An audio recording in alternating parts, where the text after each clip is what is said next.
Hello दोस्तों, तो आपका स्वागत है मास्टर जी प्रोग्रामिंग वीडियो ट्यूटोरियल्स में। इस वीडियो में मैं आपको समझा रहा हूँ मेथड ओवरलोडिंग के बारे में। मेथड ओवरलोडिंग क्या होती है वो मैं आपको बताऊंगा। मेथड ओवरराइडिंग और मेथड ओवरलोडिंग में बहुत कन्फ्यूजन होता है लोगों को, इसलिए मैं आपको दोनों एक साथ बता रहा हूँ। मेथड ओवरराइडिंग पिछले ट्यूटोरियल में समझाया, मेथड ओवरलोडिंग बता रहा हूँ। तो मेथड ओवरलोडिंग क्या होता है? जब हम सिमिलर नेम के ही फंक्शन लेते हैं पर उसमें थोड़ा डिफरेंस होता है, वही मैं आपको बताना चाहता हूँ। चलिए, यहाँ पर एक चाइल्ड क्लास जो मैंने पहले से बना के रखी थी उसको हटा देता हूँ। पेरेंट क्लास में ही हम काम करते हैं।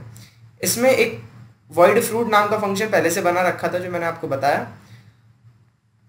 इसमें एक आर्ग्यूमेंट भी ले लेते हैं, इंटीजर टाइप का आर्ग्यूमेंट ले लेते हैं s। और हम एक और फंक्शन बनाते हैं यहाँ पर वॉइड फ्रूट नाम का ही, पर इसमें जो आर्ग्यूमेंट लेते हैं वो हम डबल टाइप का लेते हैं, double s। Similar argument name होते हैं पर डेटा टाइप में डिफरेंस है, ये आप ध्यान रखिए। दोनों फंक्शन के नाम सेम है, दोनों के फंक्शन के आर्ग्यूमेंट्स के नेम सेम है, पर टाइप्स अलग अलग हैं, ये बात का ध्यान रखिए। और system.out.println दिस इज कुछ भी ले लीजिए, ओवरलोडेड फंक्शन, और इसमें प्लस s कर दीजिए क्योंकि तभी आपको s का प्रयोग समझ में आएगा, नहीं तो आप कहेंगे s क्यों यूज़ किया। और तब भी ले लेता हूँ मैं s, वैसे s का कोई काम नहीं है, यहाँ पर भी मैं s ले सकता हूँ, पर यहाँ पर सबसे पहले मैं चेंज कर दूँ, ये दिस इज इंटीजर फंक्शन है यहाँ पर, और ये नीचे जो है वो ओवरलोडेड फंक्शन है, प्लस s, और नीचे भी ऐसे ही मैं प्लस s करना चाहता हूँ।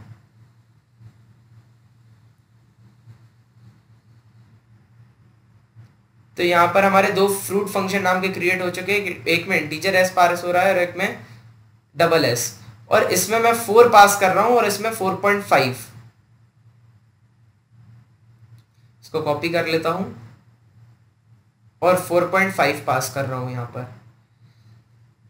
अब इसको रन करके आपको दिखाता हूं मैं, और यहाँ पे चाइल्ड्स की जगह पेरेंट ही कर दीजिए क्योंकि चाइल्ड क्लास अब एग्जिस्ट ही नहीं कर रही है। अब देखिए, main function this is integer function 4, this is overloaded function 4.5। यही मैं आपको समझाना चाहता हूँ। जैसे ही फ्रूट फंक्शन कॉल हुआ, फ्रूट फंक्शन में एक आर्ग्यूमेंट भी हुआ करता है। अब क्योंकि मैंने यहाँ पर दो आर्ग्यूमेंट ले लिए, एक इंटीजर एक डबल, तो 4 पास किया तो उसने ढूंढा इंटीजर कहाँ है, इंटीजर कहाँ है, इंटीजर कहाँ है। उसने देखा एक फ्रूट फंक्शन है जिसमें इंटीजर एज एन आर्ग्यूमेंट है, उसने वही वाला फंक्शन पकड़ा तो आउटपुट जनरेट कर दिया, दिस इज इंटीजर फंक्शन 4। और जिस मैंने 4.5 किया उसने कहा इंटीजर नहीं है, इंटीजर नहीं है। उसने सेकंड चेक किया, डबल, हाँ डबल है, डबल नंबर है 4.5। उसने उसी में गया, उस फंक्शन को कॉल कर लिया और ओवरलोडेड फंक्शन निकला।